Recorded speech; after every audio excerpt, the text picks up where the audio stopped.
Eh bien, c'est simple. Avant l'opération, on vous prévient que ça va faire mal. Ce qu'on vous dit pas, c'est qu'on va vous découper le muscle pectoral pour vous placer la prothèse entre le muscle et la cage thoracique. Ensuite, pendant l'opération, bah, vous souffrez, mais on met des antidouleurs. Et après l'opération, il y a juste un suivi esthétique et non pas un suivi médical. On va jamais vous poser la question de savoir comment vous allez au bout d'un an, 2 ans, 3 ans.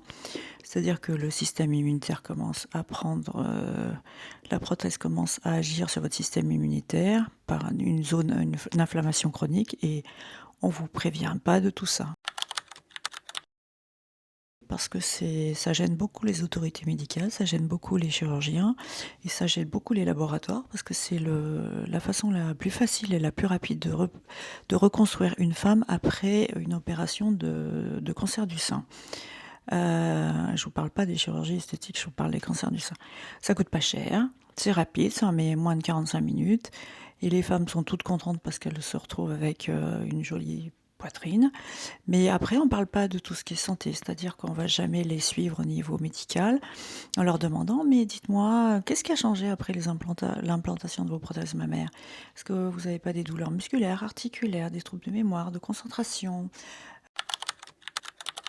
C'est de savoir que ça pouvait enclencher le syndrome Asia et d'autres maladies auto-immunes, voire neurologiques, que ça pouvait engendrer le lymphome anaplasique à grandes cellules et que ça pouvait engendrer aussi le carcinome épidermoïde. Donc, et le syndrome Asia, c'est très sournois parce que ça s'installe dans votre corps de façon donc sournoise. Vous êtes fatigué, fatigue chronique, douleur musculaire, articulaire, syndrome sec, troubles de mémoire et de concentration et troubles au niveau de votre prise de sang auto-immune.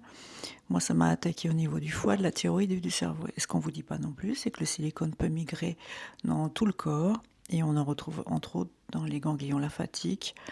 Il y a une autopsie qui a été faite sur une femme par le docteur Rita Capel aux Pays-Bas et qui a retrouvé du silicone dans le foie, la thyroïde et le cerveau de la patiente décédée.